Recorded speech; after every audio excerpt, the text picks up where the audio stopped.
What's up mga kabit guys? Sobrang excited ko sa inyong ipakita at i-update. Naalala nyo ba yung Monster Clan? Ito yung first NFT game guys. NFT na 3D, yung third person. Ito yung pinakita ko sa inyo before Monster Clan. Huwag na natin patagalin, i-update ko na kayo. Let's go! What's up? What's up? What's up mga kabit?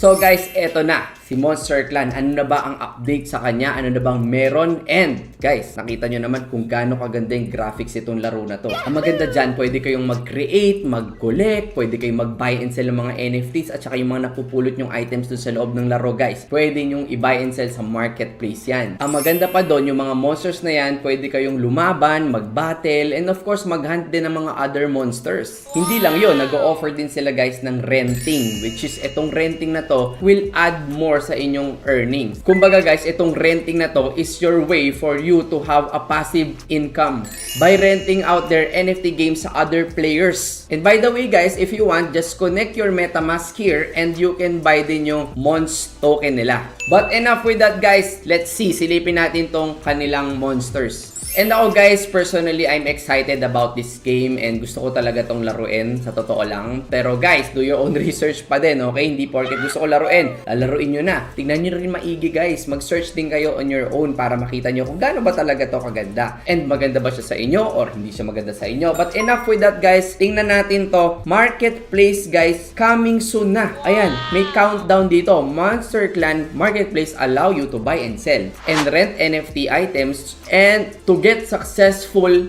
in Monster Clan as per your game strategy. So guys, silipin natin ulit gaya ng pagsilip natin before. Let us check kung anong itsura ng mga monsters para sa mga hindi nakapanood dati. Guys, tingnan nyo mabuti. You can look kung gaano kaganda ang graphics and very important sa mga laro, yung detail, no? Yung details ng graphics. Siyempre, tingnan mo talaga kung pinag-iisipan ba, nagput ba talaga ng effort ang mga developers dito at partners nila to build this game for long term. And tingnan mo guys, pwede mong ikutin yan, pwede mong silipin at i-zoom itong monster and check kung gaano kaganda yung details niya. Tingnan nyo, medyo kumikintab pa, oh. Silipin mo yung tiyan niya. Makikita nyo na nga hanggat kaloob-looban, no? Oh.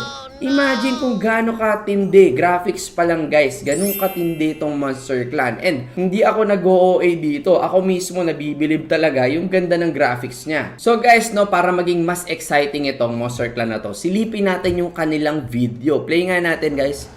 Tingnan natin tong gameplay. Ayan.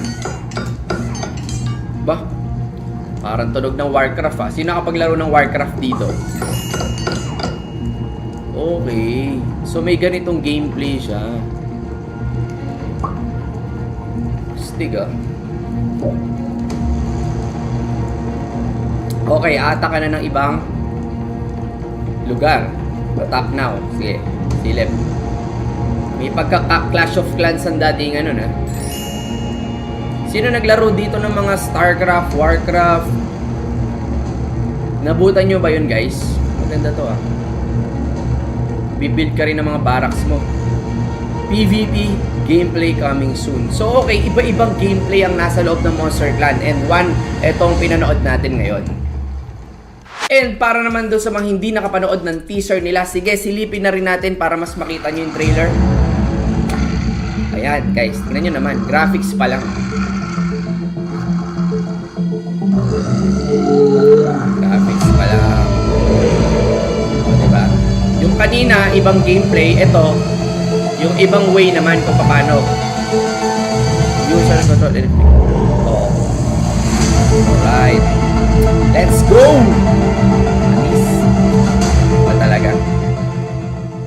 So ayun guys, nakita nyo naman, no? Iba-ibang way, iba-ibang gameplay yung nasa loob nitong Monster Clan na to. May hunting, may PvP, at kung ano-ano pa na pwede mong gawin inside the game. And I know marami tayong mga games na pinapakita, iba-ibang graphics, iba-ibang way of playing, iba-ibang interface. Pero of course, ako kasi na-excite ako sa unang-una yung mga magagandang graphics, and of course, maraming nagagawa dun sa loob ng laro para syempre hindi rin ganun ka-boring. I know nakaka-relate dito yung mga naglalaro ng Witcher at kung ano pa mga games na magaganda rin ng graphics sa PS4 at saka sa PS5 at saka sa PC na rin. So kaway-kaway sa mga gamers dyan. Ang maganda dito, 'di ba? Naglalaro ka na nga, kumikita ka pa. Again guys, let me remind you na today ang kanilang NFT sale, October 11. Ngayon, habang sinushoot ko tong video na to, i-upload ko to agad para kayo ay makakuha na ng NFT kung gusto ninyo. Again, don't invest money you can't afford to lose. But again, look at it. Kung maganda sa inyo, well, okay. Sige, pwede nyong laruin. Pwede kayo mag-invest. Kung hindi naman attractive, walang problema. Just do your own research. Check ko nga na rin tong Red NFTs at coming soon na rin po siya. Again, do sa mga gustong mag-invest at bumili ng NFTs na Monsters Clan, pwede nyo i-connect yung inyong MetaMask and then buy it sa PancakeSwap. Again, kung nagustuhan mo tong update natin sa Monster Clan,